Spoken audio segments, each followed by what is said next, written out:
अकोल्यामध्ये पंतप्रधान नरेंद्र मोदी सध्या बोलतात। और आ जाए। भारत माता की, भारत माता की, भारत माता की जय भवानी, जय भवानी। अकोल्यातील माझ्या सर्व बंधू आणि भगिनींना माझा नमस्कार। भगवान राजराजेश्वर बरसी टाकलीची कालिका देवी, अकोटचे नंदिकेश्वर, बालापूरची बालादेवी, पातूरची रेणुका देवी, काटे पूर्णाची ढगादेवी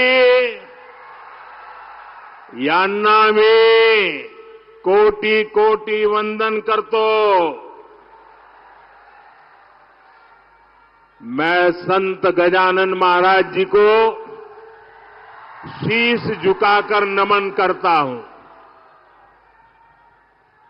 विदर्भ का आशीर्वाद हमेशा मेरे लिए खास रहा है। अब एक बार फिर मैं विधानसभा चुनाव में महायुति के लिए आपसे आशीर्वाद मांगने आया हूं।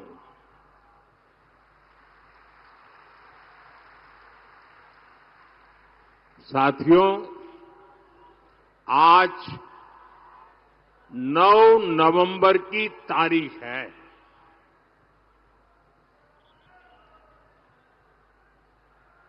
और ये 9 नवंबर की तारीख बहुत ही ऐतिहासिक तारीख है। आज के ही दिन 2019 में देश की सर्वोच्च अदालत ने राम मंदिर पर फैसला दिया था।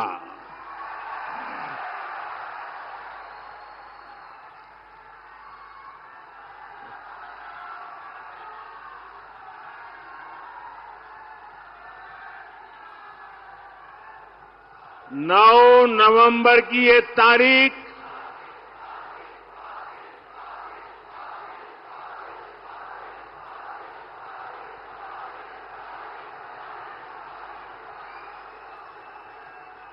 जय श्री राम।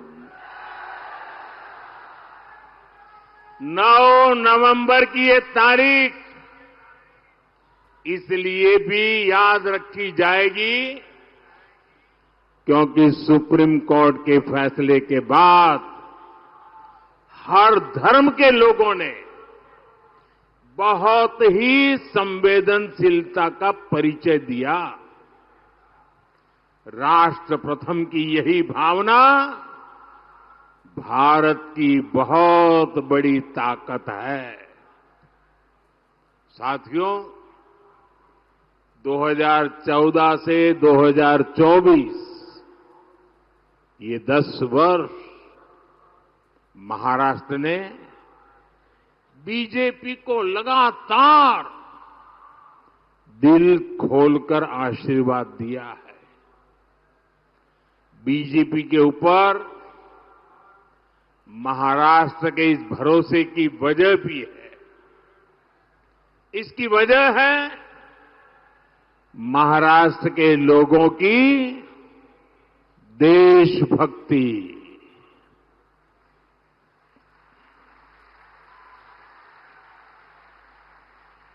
और महाराष्ट्र के लोगों की राजनीतिक समझ और महाराष्ट्र के लोगों की दूरदृष्टि। इसलिए महाराष्ट्र की सेवा का मेरे लिए सुख ही कुछ अलग है। अभी केंद्र में हमारी सरकार को 5 महीने ही हुए हैं। इन 5 महीनों में लाखों करोड़ रुपए की परियोजनाएं शुरू की गई है। इसमें बड़ी संख्या में महाराष्ट्र से जुड़े इंफ्रास्ट्रक्चर प्रोजेक्ट भी हैं। मैंने अभी कुछ ही समय पहले जिस वाढवण पोर्ट की आधारशिला रखी है, अकेले उसकी लागत ही करीब करीब 80,000 करोड़ रुपए है। और महाराष्ट्र में बनने वाला ये पोर्ट हिंदुस्तान का सबसे बड़ा पोर्ट बनने वाला है। आज हिंदुस्तान के सभी बंदरगाह की कुल ताकत जो है, उससे डबल ताकत अकेले ये महाराष्ट्र में वाढवण में बनने वाले नए बंदरगाह की होने वाली है। पिछले 2 कार्यकाल में मोदी ने गरीबों को 4 करोड़ पक्के घर बनाकर दिए हैं। आप बताएंगे कितने? कितने? जरा जोर से बोलिए। ये 4 करोड़ घर आंकड़ा बहुत बड़ा है। इतना ही नहीं, उस समय जो लक्ष्य था वो पूरा कर दिया, लेकिन बाद में कुछ राज्यों ने, मुख्यमंत्रियों ने चिट्ठी लिखी कि परिवार बड़े हो रहे हैं, नए लोग परिवार के अलग अलग घरों में रहने जा रहे हैं, हमारे इलाके में कुछ और घरों की जरूरत है। हमने ये बात मान करके अब गरीबों के लिए 3 करोड़ नए घर बनाने शुरुआत कर दी है। और इससे महाराष्ट्र के भी लाखों गरीबों को पक्के घर का सपना पूरा होगा। अब आप मुझे बताइए, ये जिन लोगों को पक्के घर मिल रहे हैं, वो आशीर्वाद देंगे कि नहीं देंगे? जरा बोलिए ना, आशीर्वाद देंगे कि नहीं देंगे? ये पवित्र काम करने से पुण्य मिलता है कि नहीं मिलता है? ये पुण्य किसको मिलेगा? ये पुण्य किसको मिलेगा? अरे पूरी ताकत से बताओ भाई, पुण्य किसको मिलेगा? मोदी को नहीं, ये पुण्य आपको मिलेगा, क्योंकि आपके एक वोट ने मोदी को गरीबों के लिए घर बनाने का मौका दिया है। और इसलिए पुण्य के अधिकारी आप हैं। अच्छा, मेरा एक काम करोगे? अकोला के लोग जरा पूरी ताकत से बताओ, मेरा एक काम करोगे? शाबाश, बड़ा जोर है भाई। अच्छा, एक काम करना, अभी आप चुनाव में गांव-गांव जाएंगे, घर-घर जाएंगे, लोगों को मिलेंगे, और कहीं जाते हुए आपको नजर आए कि कोई परिवार अभी भी झोपड़ी में रह रहा है, कोई परिवार अभी भी कच्चे घर में रह रहा है, तो उसका नाम पता लिख करके मुझे भेज दीजिए और उसको बता दीजिए कि मोदी जी ने मुझे भेजा है, तुझे पक्का घर मिलेगा। ये वादा करके आओगे मेरी तरफ से? देखिए, मेरे लिए आप ही मोदी हैं, तो वादा कर दोगे? आप वादा करके आइए, मैं वादा पूरा कर दूंगा।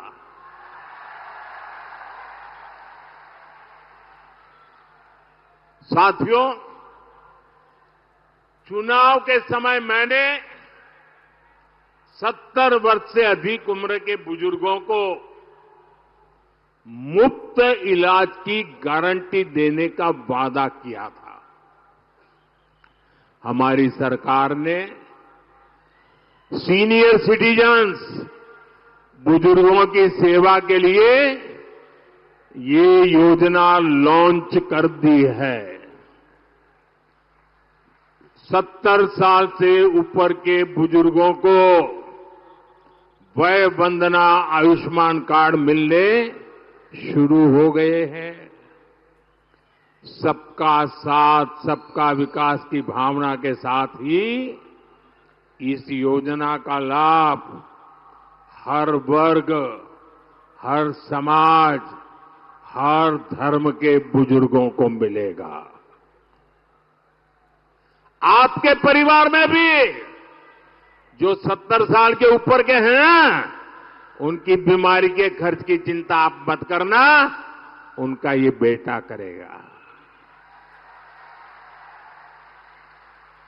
साथियों, कांग्रेस और अघाड़ी वालों ने महाराष्ट्र के लोगों की जिस मांग को दशकों तक पूरा नहीं होने दिया, मोदी ने वो भी पूरा कर दिया। बताऊं क्या बात की है हमने? बताऊं? हमें मराठी को अभिजात भाषा का दर्जा देने का सौभाग्य मिला है। मराठी को वो सम्मान मिला है जिससे पूरे महाराष्ट्र का गौरव जुड़ा है। केंद्र में एनडीए सरकार तेज गति से चल रही है। उतनी ही तेज गति वाली महायुति सरकार मुझे फिर से यहां महाराष्ट्र में चाहिए। और इसलिए मैं आज आपके पास आशीर्वाद मांगने आया हूं। मिलेगा ना?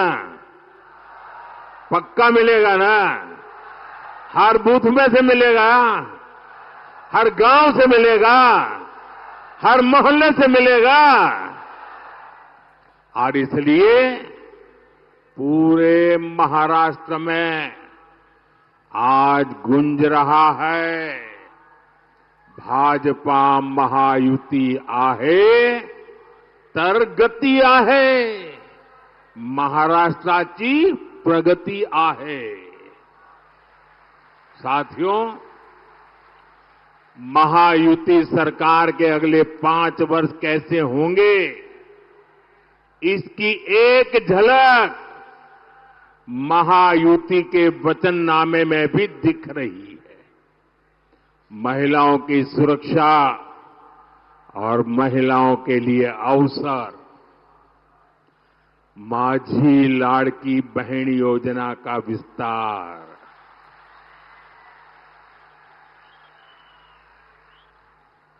माझी लाड़की बहना इथे आली आहेत ना, युवाओं के लाखों रोजगार, विकास के बड़े बड़े काम महायुति सरकार महाराष्ट्र के विकास को डबल स्पीड से आगे बढ़ाएगी। यानी स्वाभिमानी युवा, शिक्षण, रोजगार, महायुतीचे सरकार करील स्वप्न साकार। साथियों, महायुति के घोषणा पत्र के बीच महाअघाड़ी वालों का घोटाला पत्र भी आया है। अब तो पूरा देश जानता है महाअघाड़ी यानी भ्रष्टाचार, महाअगाड़ी यानी हजारों करोड़ के घोटाले, महाअगाड़ी यानी पैसों की उगाही, महाअगाड़ी यानी टोकन मनी, महाअगाड़ी यानी ट्रांसफर पोस्टिंग का धंधा। मैं महाअगाड़ी की घटक कांग्रेस का एक उदाहरण आपको देता हूं। जहां कांग्रेस सरकार बन जाती है, वो राज्य कांग्रेस के शाही परिवार का एटीएम बन जाता है। एटीएम पता है ना, लोग उसमें से पैसे निकालते हैं, एटीएम। ये कांग्रेस का एटीएम बन जाता है, शाही परिवार का एटीएम बन जाता है। इन दिनों हिमाचल, तेलंगाना और कर्नाटका जैसे राज्य ये कांग्रेस के शाही परिवार के एटीएम बन गए हैं, एटीएम। लोग बता रहे हैं कि इन दिनों महाराष्ट्र में चुनाव के नाम पर कर्नाटका में वसूली डबल हो गई है। चुनाव महाराष्ट्र में, वसूली डबल हो रही है कर्नाटका में, तेलंगाना में। आरोप है कि कर्नाटका में इन लोगों ने शराब के दुकानदारों से 700 करोड़ रुपए की वसूली कराई है। आप कल्पना कर सकते हैं, जो कांग्रेस पार्टी घोटाले करके चुनाव लड़ रही हो, वो चुनाव जीतने के बाद कितने घोटाले करेगी। हमें महाराष्ट्र में बहुत सावधान रहना है। हम महाराष्ट्र को महाअगाड़ी के महाघोटालेबाजों का एटीएम नहीं बनने देंगे। साथियों, हमारे अकोला को कपास के उत्पादन के लिए जाना जाता है। कपास टेक्सटाइल इंडस्ट्री का बहुत बड़ा आधार है, लेकिन हमारे कपास किसान को दशकों तक इन संभावनाओं का लाभ नहीं मिला। ये हालात अब बदल रहे हैं। कपास किसानों की आय बढ़े, इसके लिए उद्योग और इंफ्रास्ट्रक्चर दोनों को बढ़ावा दिया जा रहा है। मैंने महाराष्ट्र में टेक्सटाइल पार्क का शिलान्यास किया है। टेक्सटाइल पार्क से महाराष्ट्र में कपास किसानों के लिए समृद्धि के नए अवसर तैयार होंगे। भाई और बहनों, किसान की तकलीफों की जननी अगर कोई है तो वो कांग्रेस है। यहां कितने समय तक कांग्रेस की सरकारें रही।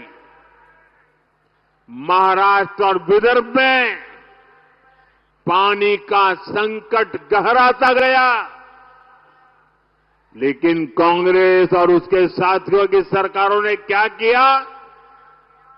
वो आंख मूंदकर अपनी जेब भरने में लगे रहे। सिंचाई के जो प्रोजेक्ट देवेंद्र फडणवीस जी ने शुरू किए थे, अगाड़ी वालों ने उन पर भी ब्रेक लगा दिया।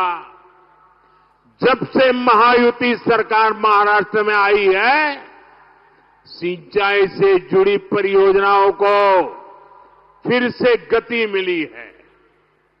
हमारी सरकार ने वैनगंगा, नलगंगा, पैनगंगा, इन नदियों को लिंक करने की योजना को मंजूरी दी है। इस परियोजना से अमरावती, यवतमाल, अकोला, बुल्ढाना, वाशिम, नागपुर और वर्धा में पानी की कमी दूर होगी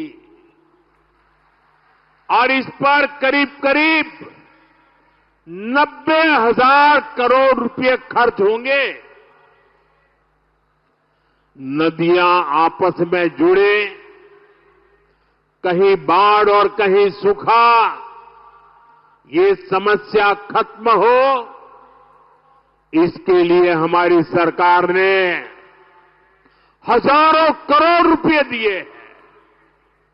इससे महाराष्ट्र के इस भाग में पानी की समस्या दूर होगी और उत्पादन बेहतर होगा। हम किसानों को कम पानी का उपयोग कर सिंचाई करने के लिए भी प्रेरित कर रहे हैं। पीएम कृषि सिंचाई योजना के तहत महाराष्ट्र में सूक्ष्म सिंचाई कवरेज को 10 लाख हेक्टेयर तक बढ़ाया गया है, जिसका मकसद है पर ड्रॉप मोर क्रॉप। साथियों, हमारा संकल्प है किसान खुद इतना सशक्त हो कि वो देश की प्रगति का नायक बनकर उभरे। इसलिए हम किसान की आय बढ़ा रहे हैं और खर्चे कम कर रहे हैं। हमने पीएम किसान सम्मान निधि शुरू की। महायुति सरकार ने उसमें अपना भी सहयोग किया। इसका परिणाम है कि महाराष्ट्र के किसानों को सालाना 12,000 रुपये मिल रहे हैं। कपास और सोयाबीन किसान को अलग से 5-5 हजार रुपये अतिरिक्त दिए जा रहे हैं। हम किसानों को फसल के नुकसान से बचाने के लिए फसल बीमा योजना लेकर आए हैं। अगले 5 वर्षों में इन नीतियों का और व्यापक असर दिखेगा। साथियों, कांग्रेस पार्टी जानती है देश जितना कमजोर होगा, कांग्रेस उतनी मजबूत होगी और जब कांग्रेस मजबूत होगी तो देश मजबूर हो जाएगा। इसलिए कांग्रेस क्या करती है, पिछले 75 साल का इतिहास देख लीजिए, उनके तौर तरीके, उसके सबूत ढूंढने के लिए कहीं जाने की जरूरत नहीं है, अगल बगल में मिल जाएंगे।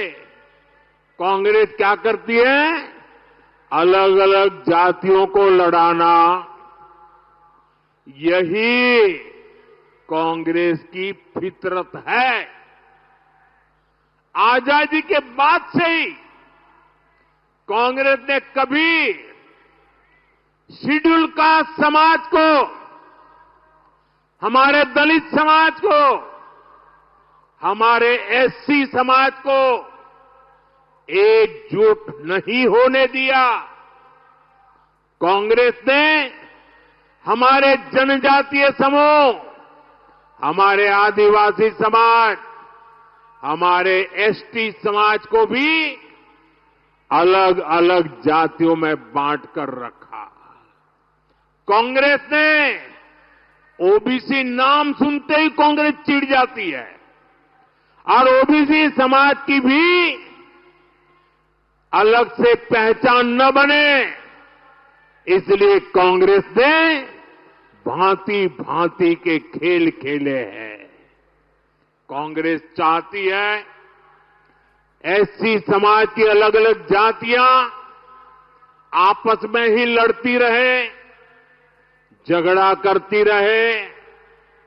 वो जानती है एससी समाज की अलग अलग जातियां आपस में झगड़ती रहेगी तो उनकी आवाज बिखर जाएगी, उनका वोट बिखर जाएगा और ऐसा होते ही कांग्रेस के लिए सरकार में आने का रास्ता बन जाएगा।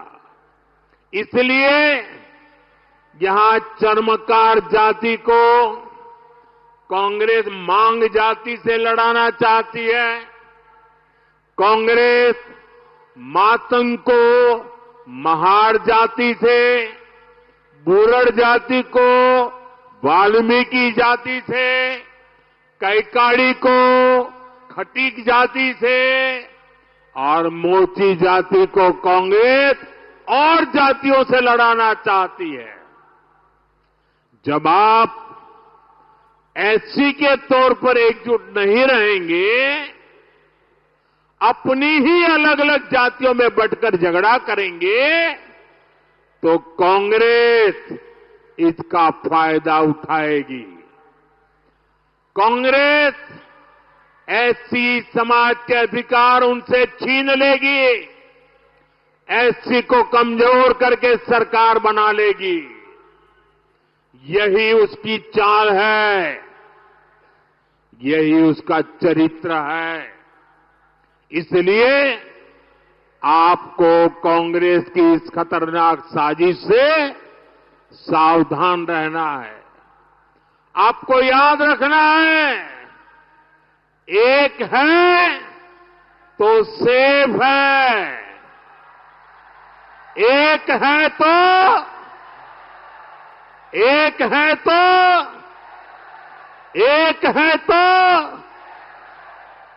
साथियों, मैं आज महाराष्ट्र की धरती से हरियाणा के अपने भाई बहनों का विशेष आभार व्यक्त करना चाहता हूं। हरियाणा के लोगों ने सबसे पहले एक है तो सेफ है के मंत्र पर चलते हुए कांग्रेस की साजिश को नाकाम किया है। उन्होंने विधानसभा चुनाव में वहां कांग्रेस को धूल चटा दी और अभी 1 महीने पहले ही हुआ है। वहां के लोग भूले नहीं हैं कि कैसे कांग्रेस सरकार के समय दलितों के खिलाफ बड़े बड़े दंगे हुए थे। उन दंगों में दलितों को बेरहमी से मारा गया था और कांग्रेस दलितों को मारने वालों के साथ खड़ी थी। यही कांग्रेस और उसके साथियों का असली चेहरा है। साथियों, कांग्रेस ने बाबा साहब आंबेडकर के साथ जो किया, जो आज कर रही है, वो भी सबको जानना जरूरी है। नेहरू जी से लेकर आज तक कांग्रेस के शीर्ष परिवार ने बाबा साहब आंबेडकर को बार बार अपमानित किया है। कांग्रेस के समय बाबा साहब आंबेडकर के किसी भी बड़े काम का श्रेय कभी भी बाबा साहब को देने नहीं दिया। आज देखिए, जो बड़े बड़े डैम हैं, बड़ी बड़ी नदी जल परियोजनाएं हैं, इसमें सबसे बड़ी भूमिका जब बाबा साहब केंद्र में मंत्री थे, बाबा साहब आंबेडकर की रही। लेकिन इसका श्रेय बाबा साहब को नहीं, कांग्रेस के एक परिवार ने हड़प लिया, उनके ही नाम सब कर दिया। देश के पहले कानून मंत्री के रूप में बाबा साहब आंबेडकर ने देश के लिए अनेकों बड़े निर्णय किए, लेकिन कांग्रेस ने ये श्रेय भी बाबा साहब को कभी नहीं दिया। कांग्रेस के लोग बाबा साहब से इसलिए भी नफरत करते हैं क्योंकि संविधान निर्माण का श्रेय बाबा साहब को जाता है। कांग्रेस ने छल कपट से चुनाव में बाबा साहब को हरवाया, देश के एक महान नेता की राजनीति खत्म कर दी। क्यों?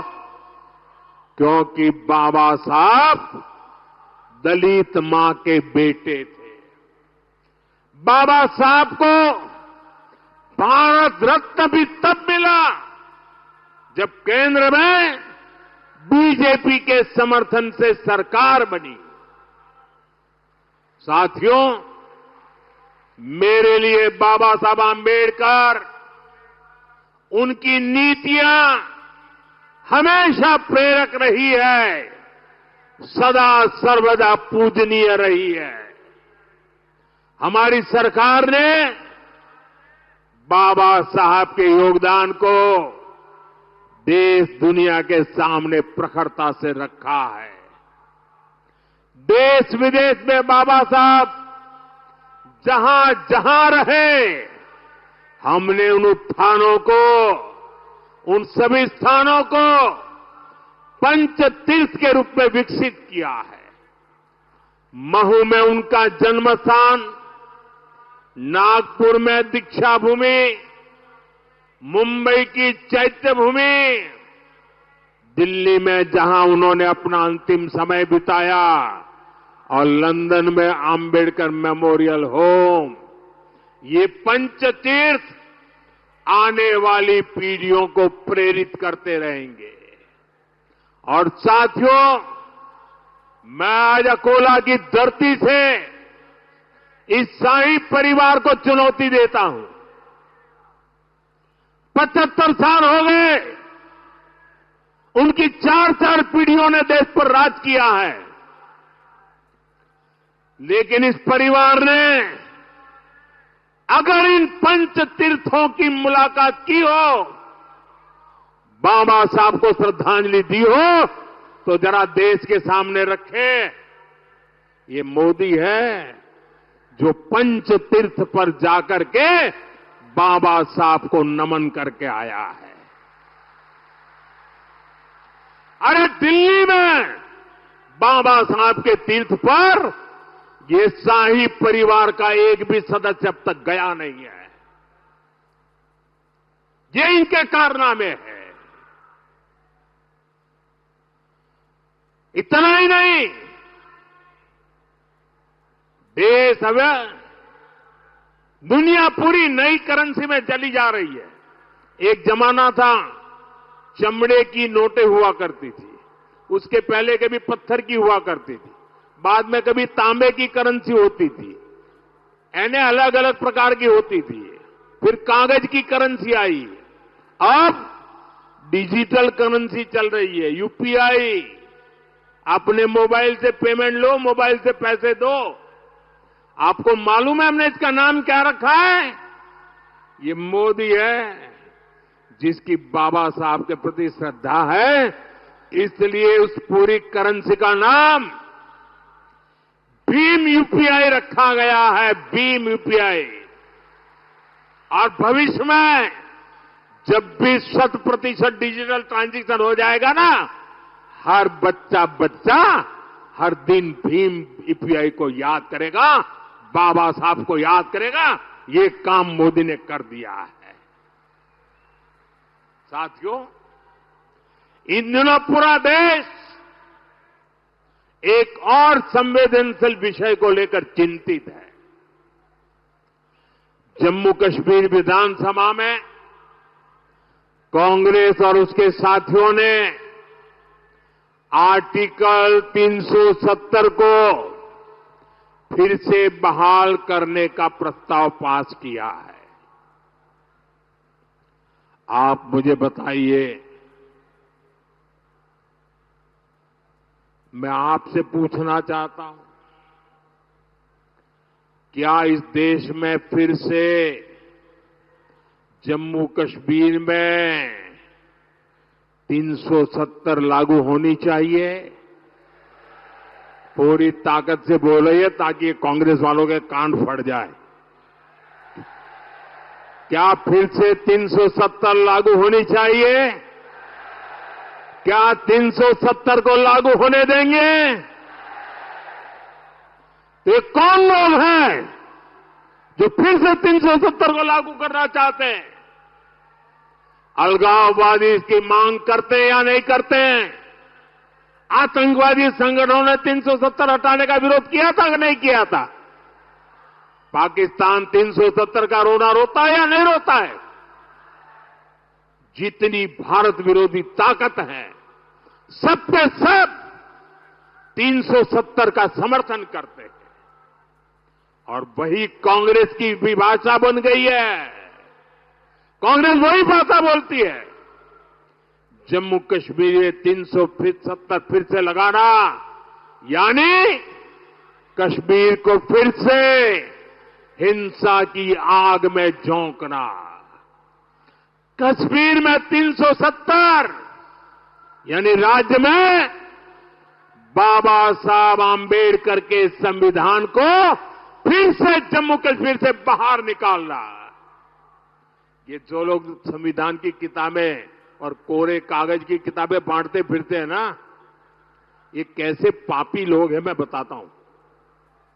और हम सब की आंखों में कितनी धूल झोंकी उन्होंने देशवासियों की आंखों में। बाबा साहब आंबेडकर के संविधान की बातें करते हैं। 75 साल तक इस देश में 2 संविधान चलते थे। एक जम्मू कश्मीर का संविधान अलग था और दूसरा देश में जम्मू कश्मीर के सिवाय बाबा साहब आंबेडकर वाला संविधान था। हम उनको पूछते थे क्या बाबा साहब आंबेडकर का संविधान जम्मू कश्मीर में लगेगा कि नहीं लगेगा? इनके मुंह पे ताले लग जाते थे। ये हमारे संविधान के प्रति श्रद्धा थी। ये हमारी बाबा साहब के प्रति श्रद्धा थी। हमने 370 की दीवार को तोड़ दिया और बाबा साहब के संविधान को जम्मू कश्मीर में लागू कर दिया। और जब बाबा साहब का संविधान लागू हुआ ना, तब जाकर के 370 हटने के बाद 75 साल के बाद पहली बार कश्मीर और जम्मू के दलितों को आरक्षण मिला। 75 साल तक नहीं मिला था। उनको संवैधानिक अधिकार नहीं मिले थे, पहली बार मिले। कांग्रेस फिर से कश्मीर को दशकों पीछे धकेलना चाहती। कांग्रेस जानती है इसी 370 की वजह से कश्मीरी हिंदुओं को अपना घर छोड़कर भागना पड़ा था। ये जम्मू कश्मीर के दलितों और पिछड़ों का अधिकार छीनना चाहती है। और यहां महाराष्ट्र में आकर दलितों पिछड़ों से वोट भी मांग रहे हैं। साथियों, 20 नवंबर को महाराष्ट्र के साथ साथ आपको देश के भी भविष्य को दिशा देने का मौका मिलेगा। आपको विकास को चुनना है, आपको शांति को समर्थन देना है, आपको सुरक्षा को चुनना है। मेरा आग्रह है आप महायुति के सभी उम्मीदवारों को भारी बहुमत से जिताइए। हम मिलकर समृद्ध महाराष्ट्र और विकसित भारत का सपना पूरा करेंगे। आप यहां इतनी बड़ी तादाद में आए और मैं देख रहा था, मैं यहां बोल रहा था, वहां पूरा एक भीड़ की भीड़ चली आ रही अभी भी। ये प्यार, ये आशीर्वाद। और मैंने कल 2 रैली देखी, आज तीसरी रैली देख रहा हूं। कोई सर्वे वर्वे काम नहीं आने वाला। ये विजय का विश्वास नजर आ रहा है।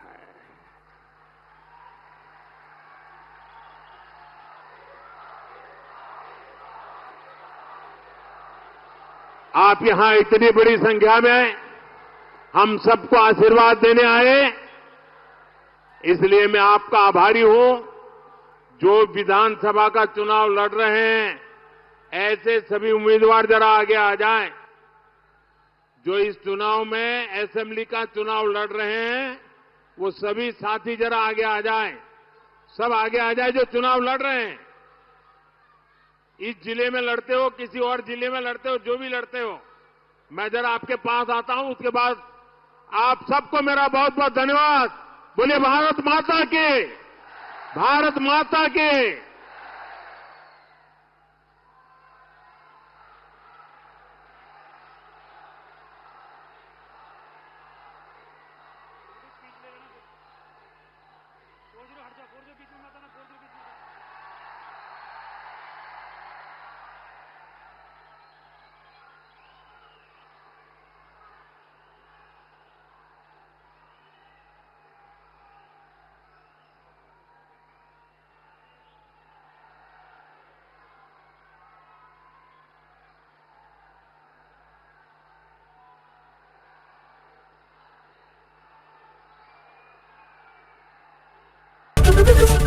एबीपी माझा, उघडा डोळे बघा नीट.